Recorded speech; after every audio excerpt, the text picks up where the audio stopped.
Investing ಯಾಕೆ ಮಾಡಬೇಕು? ನಮಸ್ಕಾರ. ಇವತ್ತಿನ ವಿಡಿಯೋಗೆ ನಿಮಗೆ ಸ್ವಾಗತ. ನಾನು ನಿಮ್ಮ ಆಶೀಶ್ ಸಾರಡ್ಕ. ಇನ್ವೆಸ್ಟ್ಮೆಂಟ್ ಬೇಸಿಕ್ಸ್ ಅಂತ ಹೇಳುವಂತಹ ವಿಡಿಯೋ ಸೀರೀಸ್ನ ಮೊದಲ ವಿಡಿಯೋವನ್ನ ಇವತ್ತು ಮಾಡ್ತಾ ಇದ್ದೇನೆ. ಇಲ್ಲಿ ನಾವು ಯಾಕೆ ದುಡ್ಡನ್ನು ಹೂಡಿಕೆ ಮಾಡಬೇಕು ಅನ್ನುವಂತಹ ಒಂದು ಬೇಸಿಕ್ ಮತ್ತು ಪ್ರೈಮರಿ ಪ್ರಶ್ನೆಗೆ ನಾನು ಉತ್ತರಿಸುವಂತಹ ಪ್ರಯತ್ನವನ್ನ ಮಾಡ್ತೀನಿ. ಈ ಪ್ರಶ್ನೆಗೆ ನಾನು ಉತ್ತರವನ್ನ ಕೊಟ್ಟಾಗ ಆ ಉತ್ತರ ನಿಮಗೆ ಮನಸ್ಸಿಗೆ ಮುಟ್ಟಿದ್ರೆ ಆಗ ನೀವು ಹೂಡಿಕೆಯನ್ನ ಮಾಡುವುದನ್ನು ಶುರು ಮಾಡ್ತೀರಾ. ಇದಕ್ಕೆ ಒಂದು ಹೆಜ್ಜೆ ಹಿಂದಕ್ಕೆ ಹೋಗಿಬಿಟ್ಟು ನಾವು ದುಡ್ಡಿನ ಬಗ್ಗೆ ಒಂದಿಷ್ಟು ಮಾತನ್ನ ಆಡಬೇಕು.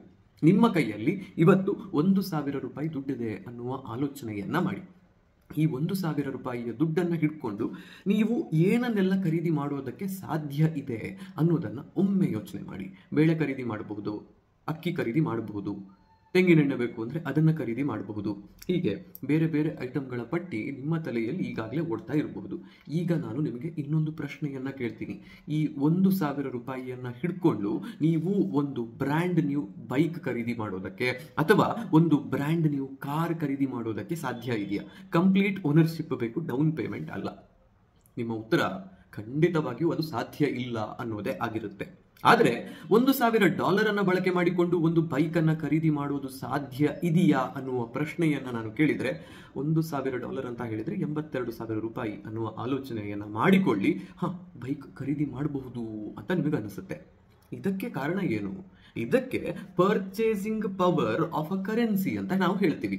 ಒಂದು ಕರೆನ್ಸಿಗೆ ಎಷ್ಟು ಐಟಮ್ಗಳನ್ನ ಖರೀದಿ ಮಾಡುವ ಶಕ್ತಿ ಇದೆ ಅನ್ನೋದನ್ನ ಪರ್ಚೇಸಿಂಗ್ ಪವರ್ ಆಫ್ ಮನಿ ಅನ್ನೋದು ಹೇಳುತ್ತೆ.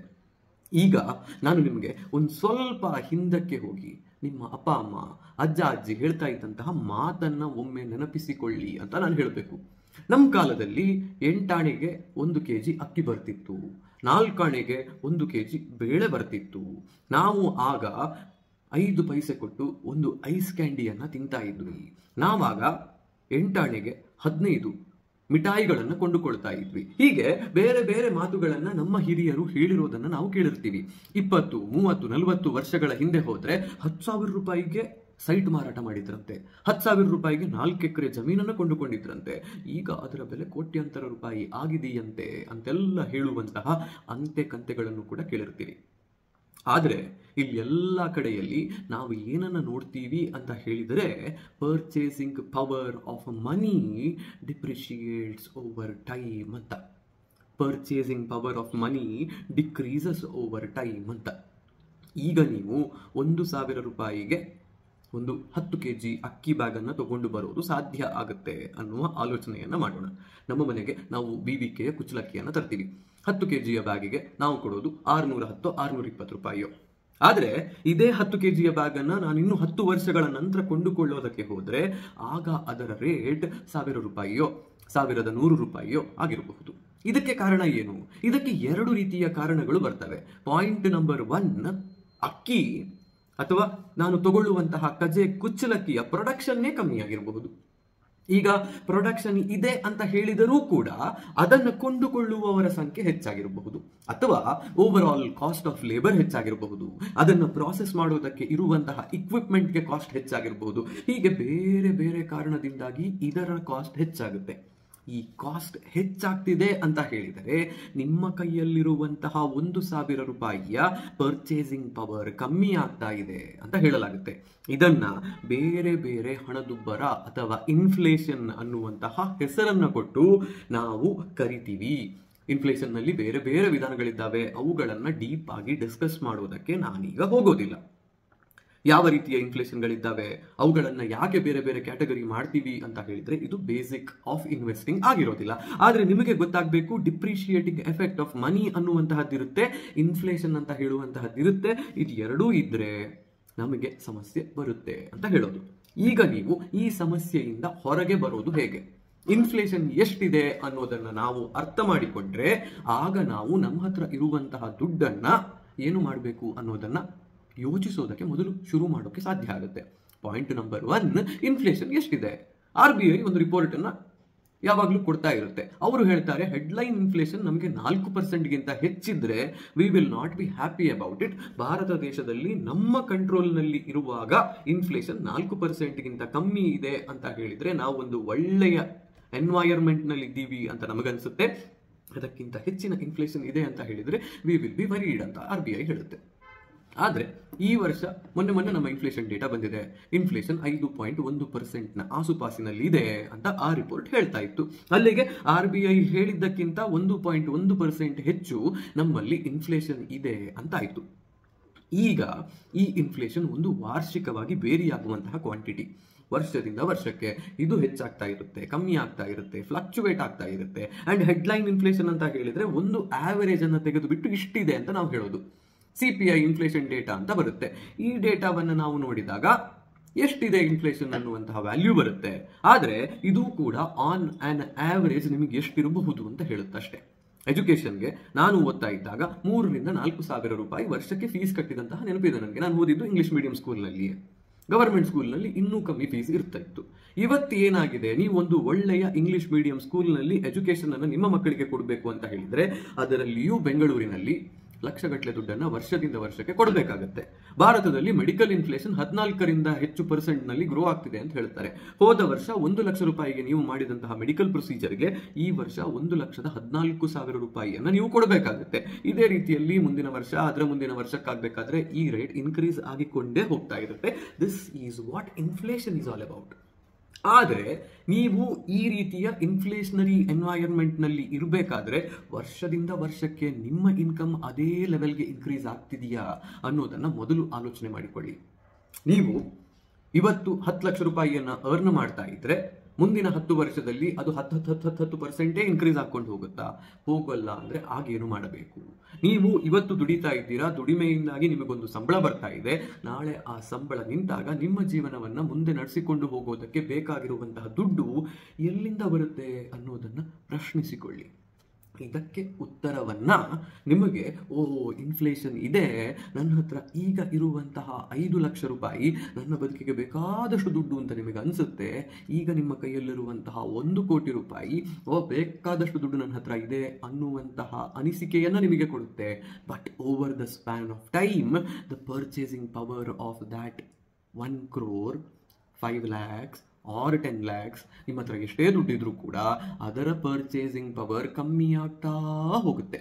ಈ ಕಮ್ಮಿ ಆಗ್ತಾ ಹೋಗುವಂತಹ ಪರ್ಚೇಸಿಂಗ್ ಪವರ್ ಅನ್ನ ನೀವು ಮಿಟಿಗೇಟ್ ಮಾಡಬೇಕು ಅಂತ ಹೇಳಿದರೆ ನಿಮ್ಮ ಕೈಯಲ್ಲಿರುವಂತಹ 5 ಲಕ್ಷ 25 ಲಕ್ಷ ಆಗಬೇಕು.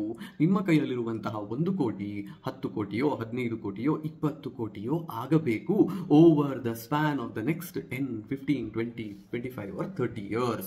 ಈಗ ಫಿಕ್ಸ್ಡ್ ರಿಟರ್ನ್ ಕೊಡುವಂತಹ ಆಸೆಟ್ಗಳನ್ನು ನಾವು ನೋಡಿದ್ರೆ ನಮ್ಮ ಹತ್ರ FD ಇದೆ, RD ಇದೆ, ಬ್ಯಾಂಕ್ ಡೆಪಾಸಿಟ್ಗಳು ಇದ್ದಾವೆ, ಡೆಟ್ ಸೆಕ್ಯೂರಿಟಿಗಳು ಗವರ್ಮೆಂಟ್ ನಿಂದ ಬರುವಂತಹದ್ದು ಅವುಗಳು ಇದ್ದಾವೆ. ಈ ಡೆಟ್ ಸೆಕ್ಯೂರಿಟಿಗಳನ್ನ ಬಳಕೆ ಮಾಡಿಕೊಂಡು ನಾವು ನಮ್ಮ ದುಡ್ಡನ್ನ ಸೇವ್ ಮಾಡ್ತೀವಿ ಅಂತ ಹೊರಟ್ರೆ 6-7% ಆನ್ ಅನ್ ಆವರೇಜ್ ರಿಟರ್ನ್ ಕೊಡುವಂತಹ ಇನ್ಸ್ಟ್ರೂಮೆಂಟ್ಗಳು ಇವು.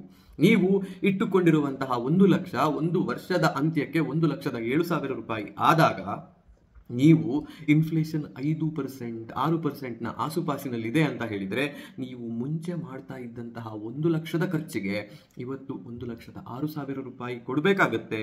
And your money has just grown 1,000 more.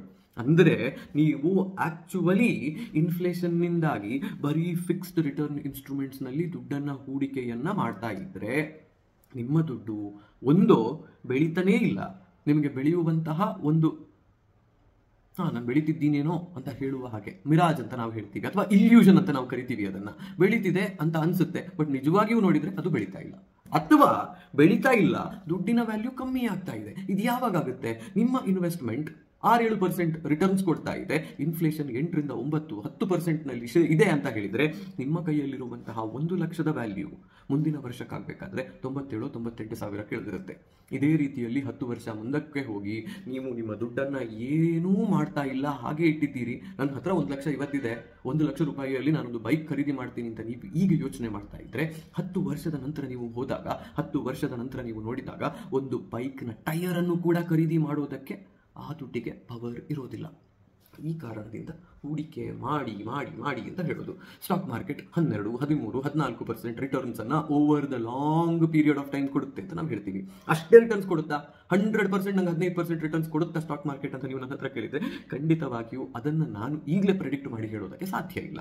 Historic data ನಮ್ಮ ಹತ್ರ ಇದೆ, ಹಿಸ್ಟಾರಿಕ್ ಡೇಟಾ ಹೀಗೆ ಕೊಟ್ಟಿದೆ ಅನ್ನೋದನ್ನ ಹೇಳುತ್ತೆ. ಇಲ್ಲಿ ಎಲ್ಲವೂ ಕೂಡ ಅಸಂಪ್ಷನ್ಸ್ ನ ಮೇಲೆ ನಡೆಯುವಂತಹ ಆಟಗಳು.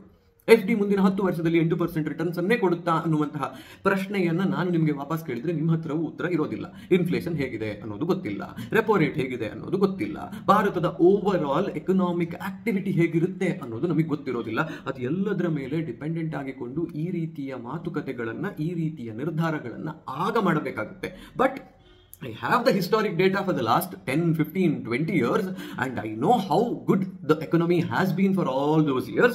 I know what was the growth story then, I know what is the growth story today, and hence I go on to predict the growth story for the next 15-20 years ಅಂತ ನಾವು ಹೇಳ್ತೀವಿ. ಇಷ್ಟು grow ಆಗಬಹುದು ಅನ್ನುವಂತಹದ್ದು ನಾವು ಹೇಳುವಂತಹ ಮಾತು. ಹೀಗೆ grow ಆದರೆ ನಮ್ಮ ಇನ್ಫ್ಲೇಷನ್ 6-7% ಇದ್ದು ನನ್ನ ದುಡ್ಡು 15, 14, 13% ವಾರ್ಷಿಕವಾದ CAGR ನಲ್ಲಿ ಗ್ರೋ ಆಗ್ತಿದೆ ಅಂದರೆ ನಾನು ಇನ್ಫ್ಲೇಷನ್ ಅನ್ನ ಬೀಟ್ ಮಾಡ್ತೀನಿ, ನನ್ನ ಹತ್ರ ಇರುವಂತಹ ದುಡ್ಡು ವರ್ಷದಿಂದ ವರ್ಷಕ್ಕೆ ಬೆಳೀತಾ ಇದೆ ಅನ್ನುವಂತಹ ಅಂದಾಜು ನಾನು ಮಾಡಿಕೊಳ್ತೀನಿ. ಆ ಕಾರಣದಿಂದ ನಾನು ಹೂಡಿಕೆಯನ್ನ ಮಾಡ್ತೀನಿ, ಆ ಕಾರಣದಿಂದ ನಾನು ನಿಮಗೆ ಹೂಡಿಕೆಯನ್ನ ಮಾಡಿ ಅಂತ ಹೇಳ್ತೀನಿ. ಸೊ ಇವತ್ತಿನ ಈ ವಿಡಿಯೋದಲ್ಲಿ ನಾನು ಹೇಳೋದಕ್ಕೆ ಪ್ರಯತ್ನ ಪಟ್ಟದ್ದು ಇನ್ಫ್ಲೇಷನ್ ಏನನ್ನ ಮಾಡುತ್ತೆ, ಹಣದುಬ್ಬರ ಅಂದ್ರೆ ಏನನ್ನ ಮಾಡುತ್ತೆ. ನಿಮಗೆ ದುಡ್ಡಿನ ವಿಚಾರ ಅರ್ಥ ಆಗುತ್ತೋ ಇಲ್ವೋ ಅದು secondary. But you live in an inflationary environment. You live in an environment where the purchasing power of money is decreasing day by day. ನಿಮಗೆ ಬೇಕೋ ಬೇಡವೋ ನಿಮ್ಮ ಕೈಯಲ್ಲಿರುವಂತಹ ದುಡ್ಡು ವರ್ಷದಿಂದ ವರ್ಷಕ್ಕೆ ಹಾಗೆ ಇಟ್ಟರೆ ಅದರ ಮೂಲಕ ಖರೀದಿ ಮಾಡಲ್ಪಡಬಹುದಾದಂತಹ ವಸ್ತುಗಳ ಸಂಖ್ಯೆ ಮತ್ತು ವಸ್ತುಗಳು ಕಮ್ಮಿ ಆಗ್ತಾ ಹೋಗ್ತವೆ. ಇದು ನಿಮಗೆ ಬೇಕೋ ಬೇಡವೋ ಡಸಂಟ್ ಮ್ಯಾಟರ್. ಹಾಗಾಗಿ ನೀವು ದುಡ್ಡನ್ನು ಹೂಡಿಕೆ ಮಾಡಬೇಕು. ಹೇಗೆ ಹೂಡಿಕೆ ಮಾಡಬೇಕು ಅನ್ನುವುದನ್ನು ಮುಂದಿನ ವಿಡಿಯೋಗಳಲ್ಲಿ ಹೇಳುವ ಪ್ರಯತ್ನವನ್ನು ನಾನು ಪಡ್ತೀನಿ. ಇದರ ಜೊತೆಯಲ್ಲಿ ಒಂದು ಎಕ್ಸೆಲ್ ಶೀಟ್ ಅನ್ನು ನಾನು ಅಟ್ಯಾಚ್ ಮಾಡುವ ಪ್ರಯತ್ನವನ್ನು ಮಾಡ್ತೀನಿ.